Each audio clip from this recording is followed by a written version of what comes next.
A cada 40 segundos, uma pessoa tira a sua própria vida em algum lugar no mundo. Isso dá um total durante um ano de 800 mil pessoas. Isso mesmo, quase 1 milhão de pessoas cometem suicídio em algum lugar no mundo no período de 365 dias. E quais são os perfis dessas pessoas? Diversos. Os mais diversos imagináveis perfis são essas pessoas. Não existe parâmetro. Milionários se suicidam, ricos se suicidam, pobres, brancos, negros, pessoas de vários países se suicidam, de etnias diferentes. Ou seja, não existe um parâmetro para a pessoa cometer suicídio.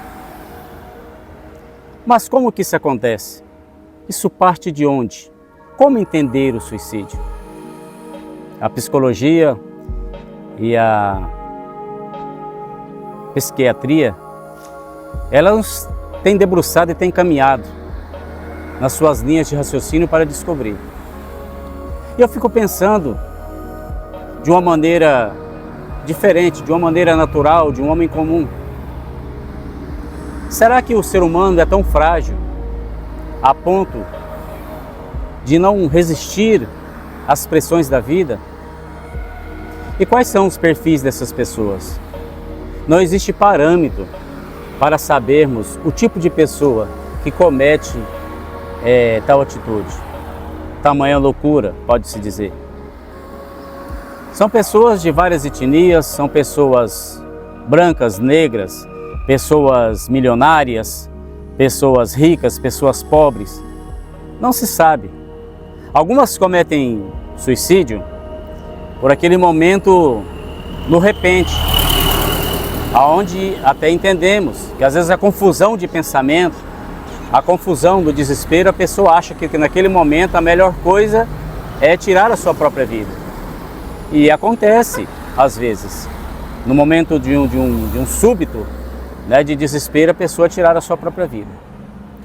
Mas o mais interessante, o que me intriga, é que o homem é tão sensível assim? O homem, será que ele não tem capacidade de sobressair em várias situações? Qual seria a capacidade humana para resistir a uma ideia de suicídio? Para termos uma ideia, e é o que nós vamos falar aqui hoje, eu estou aqui neste local, aonde aqui liga Cuiabá, Chapada dos Guimarães. Estou aqui no quilômetro 251. Esse local aqui é chamado Portão do Inferno.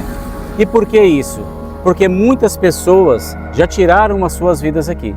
Muitas pessoas já vieram, já se precipitaram aqui abaixo, causando assim a sua morte ao impacto com o solo lá embaixo.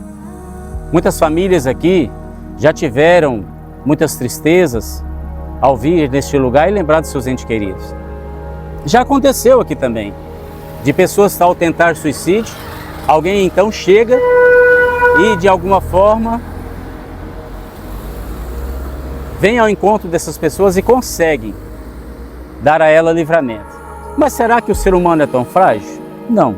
Ao contrário de que muitos pensam que nós somos seres humanos frágeis, não somos frágeis. Nós somos seres humanos dotados de uma consciência que não é nossa, uma consciência que é de Deus, do nosso Criador. Se nós pensarmos bem e olharmos para a história, Deus fez todas as coisas, mas quando foi feito o homem, Ele disse: "Esse façamos a nossa imagem conforme a nossa semelhança." Guarde isso, que no final você vai entender. A minha reflexão é o que eu penso. E eu tenho que colaborar de alguma forma para que você possa entrar comigo nessa reflexão, para que eu possa ajudar de alguma forma pessoas que têm esse pensamento ancorado em sua mente, em sua vida, está até atrapalhando no seu dia a dia. Pois então, para então percebermos que o ser humano, ele tem uma capacidade incrível de se adaptar, ele tem uma capacidade incrível de proteger as suas emoções. 3 barreiras de resistência ao qual o infrator, ao qual o intruso que queira colocar na mente do ser humano para destruir a sua própria vida, ele vai ter que enfrentar. São 3 barreiras. A primeira barreira que eu quero dizer são as 5 sentinelas. E quais são essas sentinelas? As 5 sentinelas são os 5 órgãos de sentido. As 5 sentinelas são os olhos, o nariz, a boca, o ouvido e o tato. Sim, esses são os 5 órgãos de sentido. Esses 5 órgãos de sentido, se fosse para eles falarem qual seria o seu slogan, eu diria que se você perguntar para os olhos, qual é o seu slogan? O que é que você pensa? Como você faz para você estar atento para impedir e observar a chegada de qualquer infrator, a chegada de qualquer intruso que queira conduzir essa pessoa a, de alguma forma, desestabilizar a sua vida? E os olhos vai olhar para mim e para você e vai dizer: nem tudo que reluz é ouro. Ou seja, tudo tem que olhar com um senso crítico. Os ouvidos, por sua vez, vai dizer: você pode ouvir um singelo piado de um pintinho no campo, mas ao perceber, você pode ir de encontro a uma serpente peçonhenta. E o nariz, com o cheiro, ele pode dizer: olha, o cheiro da morte pode ser facilmente camuflada com uma fragrância de alto custo vendida no mercado. Sim. Quando olhamos então para o paladar, ele pode dizer: a aparência pode ser linda, maravilhosa, bonita, porém o gosto pode ser insonso, sem sal, sem sabor. Sim, mas se nós olharmos então para o tato, o tato vai dizer: olha, por trás de uma pele macia ao tato de uma ovelha, pode estar escondido um lobo feroz. É mais ou menos nesse sentido. Quando chega então esse infrator, quando chega então esse invasor, algo que os que já tiraram a sua própria vida deixaram escrito e descrito como monstros. Diz, é como que ter monstros dentro de nós, que ditam as regras ao qual nós temos que seguir. E são monstros mais fortes do que o meu sentido, do que a minha vontade. Sim. Para que esses monstros venham, então convencer, persuadir, seduzir de alguma forma alguém a cometer suicídio, eles têm que passar primeiro pelos 5 órgãos de sentido, que são órgãos críticos, que são órgãos que estão ali como 5 sentinelas na entrada desse templo chamado corpo. Sim, protegendo um pequeno e grande e importante órgão aqui dentro, chamado coração. 340 gramas.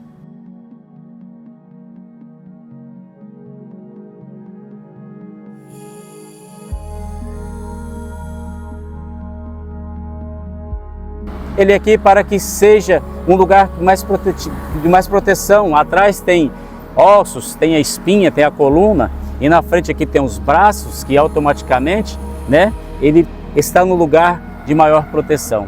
É aonde bombeia a vida, é aonde mantém-nos vivos, é o motor que conduz essa máquina. Uma vez dado partida, ele não pode parar. Uma vez dado partida, de maneira alguma não pode faltar combustão para que ele continue, para que ele possa então fazer circular em nossos órgãos, em nossos corpos, nas nossas veias durante 70 anos. Mas e esse infrator? Como então perceber a chegada desse infrator? Pois então, se esse infrator passar pelos órgãos de sentido despercebido, camuflado de alguma forma, aonde não vai ser interceptado, aonde ele não vai ser ali localizado, ele não vai ser percebido, então esse infrator, ele vai encontrar um outro dispositivo. E esse dispositivo, ele chama-se proprioceptivo. Ele chama proprioceptível e vestibular. Esse órgão, esse sensor, que vai auxiliar esses 5 órgãos de sentido, ele chama proprioceptivo ou vestibular. Mas o que é ele? Como ele faz? Como que ele age? Ele age da seguinte maneira: ele identifica o funcionamento dos órgãos, se está tudo ok. Ele identifica a alteração da vida secular do ser humano. Sim, temos também, para você entender melhor, nós temos a mente. O que a mente faz? A mente, ela capta emoções. Ela é uma grande captadora de emoções. As emoções de diversas emoções, tristeza, raiva, dor, alegria, né? Ela também identifica as emoções de sonhos, de pensamentos, de memórias, de histórias. Então, a mente, ela é responsável para produzir emoções. Ela produz emoções. Ela tem a sensibilidade de passar essas emoções para um outro crivo que agora mesmo nós vamos falar, que é o cérebro. Elas são captadas pela mente pelos 5 órgãos de sentido.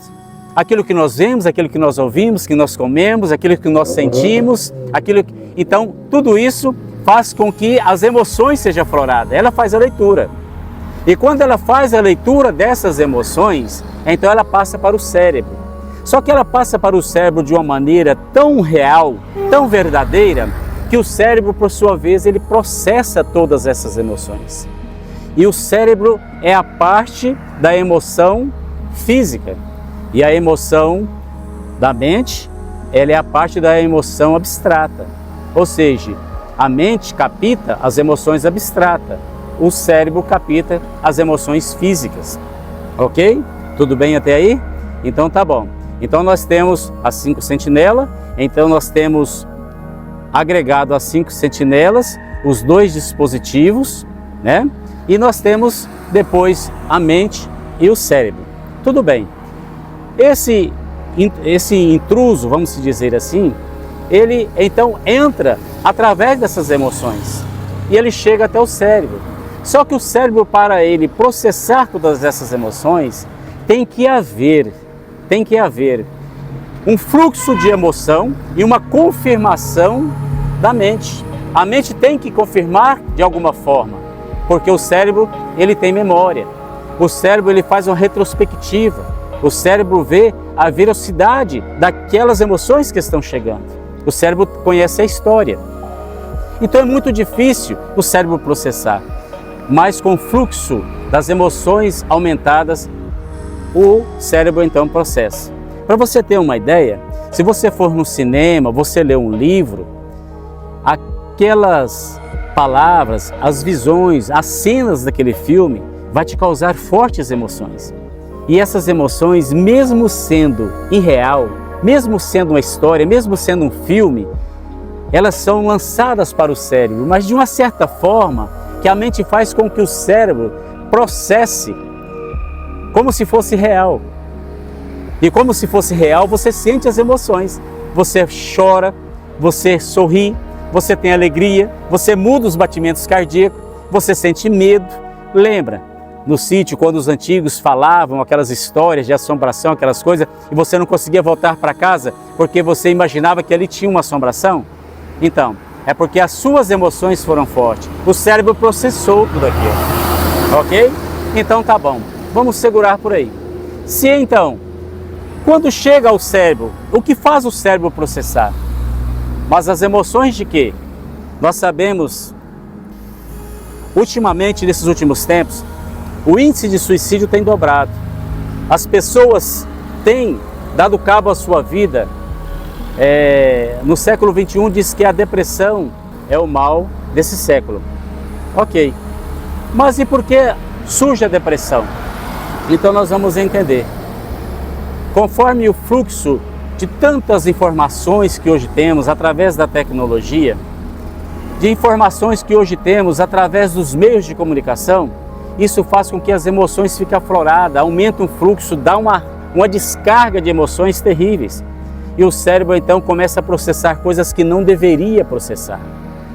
E aí então as pessoas começam a ter um comportamento diferente, onde os 2 sensores da proprioceptível e do vestibular, eles vão identificar essas atitudes, esses comportamentos. Vão fazer uma leitura corporal, onde as pessoas vão mudar o seu jeito de andar, é isso mesmo.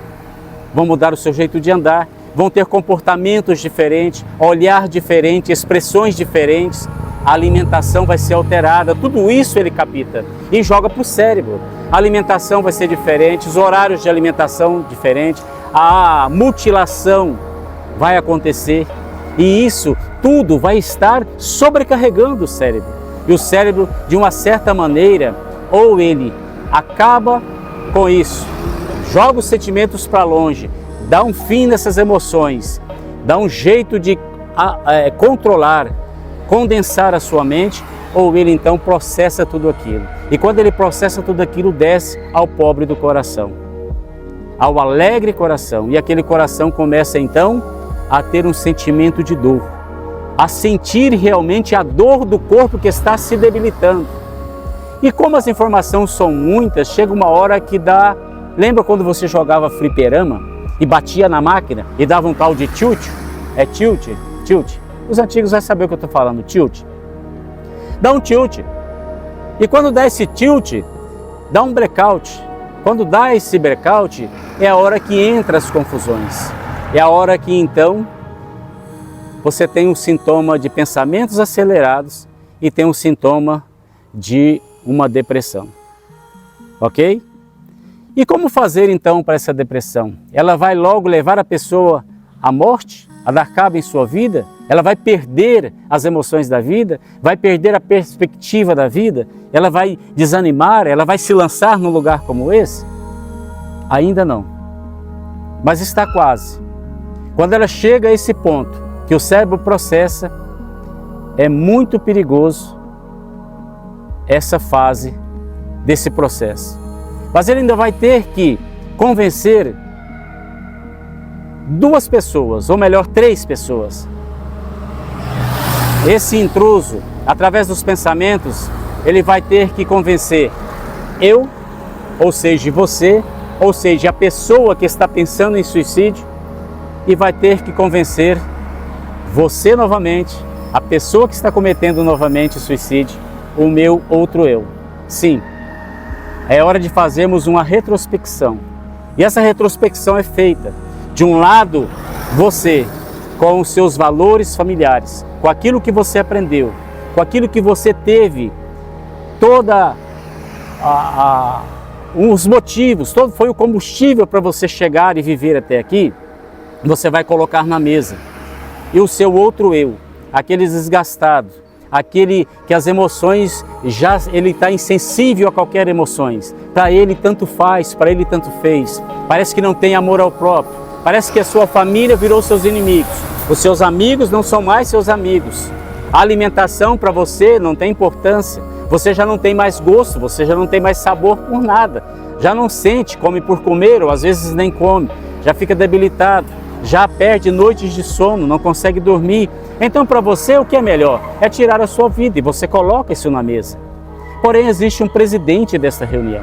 E o presidente desta reunião chama-se consciência. A consciência universal de Deus. Aquela lá atrás que eu falei para você guardar. Que Deus colocou em você, colocou em mim e todos nós temos ela. Quando Deus criou então ali o primeiro homem e a primeira mulher. Sim. Essa consciência, então ela vai te convencer. A consciência vai trazer uma retrospecção da sua vida, desde quando você era criança até quando você é na vida adulta.